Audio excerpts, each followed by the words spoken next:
Hi, welcome back to the Wise Guys podcast. Today we're talking about fire and ideas, how war and revolution changed everything, including the modern world. So when you think about war and revolution, it's easy to picture just chaos, like battles, destruction, or people fighting on opposite sides. But the more I've looked at it, the more it feels like wars and revolutions aren't just about violence. They're really about ideas. Like what people believe the world should look like, and how far they're willing to go to make that happen.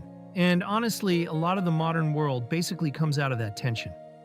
Take the French Revolution, for example. France in the late 1700s was just extremely unequal.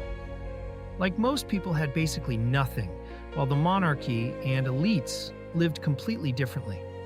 So when the revolution starts in 1789, it's not just like a political disagreement. It's more like people saying, this whole system doesn't make sense anymore. And at first, it's really hopeful. People are talking about liberty, equality, and fraternity, like building a totally new society. But then it kind of spirals. There's the guillotine, mass executions, paranoia, the reign of terror. And what's interesting is that people doing the violence often thought they were protecting the revolution, not destroying it. So it makes me wonder, how do people go from, we want freedom, to we have to kill people for freedom? Then there's the Haitian Revolution, which I honestly think is one of the most important but overlooked events.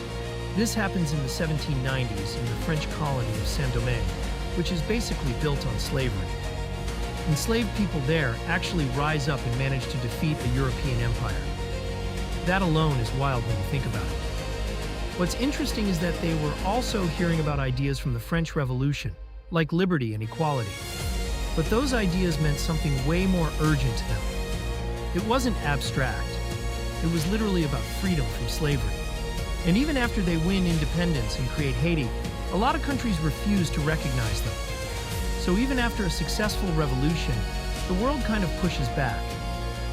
Which shows that revolutions don't just change things internally, they change how the rest of the world reacts too.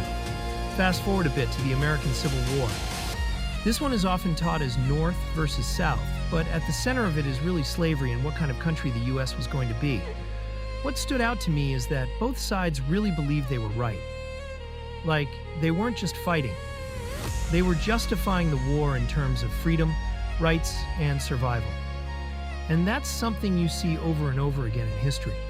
People don't usually see themselves as the bad guys. They see themselves as necessary. Even the way soldiers wrote letters or how leaders gave speeches. Everything was about meaning, like trying to make sense of death by attaching it to a bigger cause. Then you get to World War I, and everything becomes way more global and industrial. This is where war stops being just armies fighting and turns into mass destruction on a huge scale.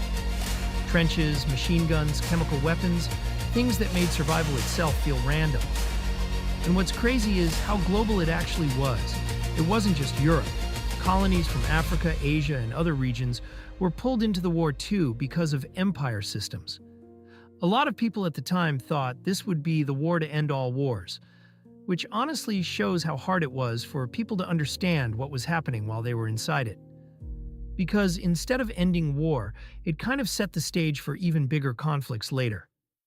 If we connect this to today, a clear example is the war in Ukraine. Like earlier conflicts, this isn't just about territory, it's also about ideas. Things like national identity, sovereignty, and how countries define themselves. And just like in the past, different sides are telling completely different stories about what the war means. What really stands out is how connected everything still is. Wars today aren't isolated. They affect global politics, energy, migration, media, everything. So in a way, it's kind of the same pattern we've seen before, just in a modern setting. Looking at all of this together, two things kind of stick out. First, people always try to make sense of war. Even in the middle of chaos, they're using ideas like freedom, religion, nationalism to explain what's happening. And second, war and revolution connect the world. But they also divide it. They create new systems and links between places, but they also cause conflict and disagreement over what those systems should be. So, yeah, I guess what I take away from all this is that war and revolution aren't just historical events you memorize. They're moments where people are trying to reshape the world, sometimes successfully, sometimes not, but always with a belief that things could be different. And even now, a lot of the world we live in is still shaped by those choices. And even though we tend to think of them as things that belong in the past, a lot of the ideas that came out of them are still shaping how countries see themselves, how people justify conflict, and how we understand things like freedom and power today.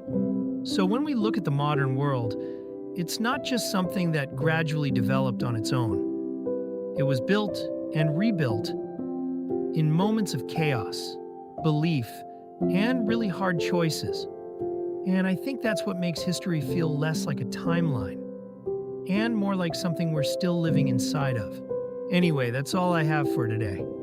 Thank you for listening.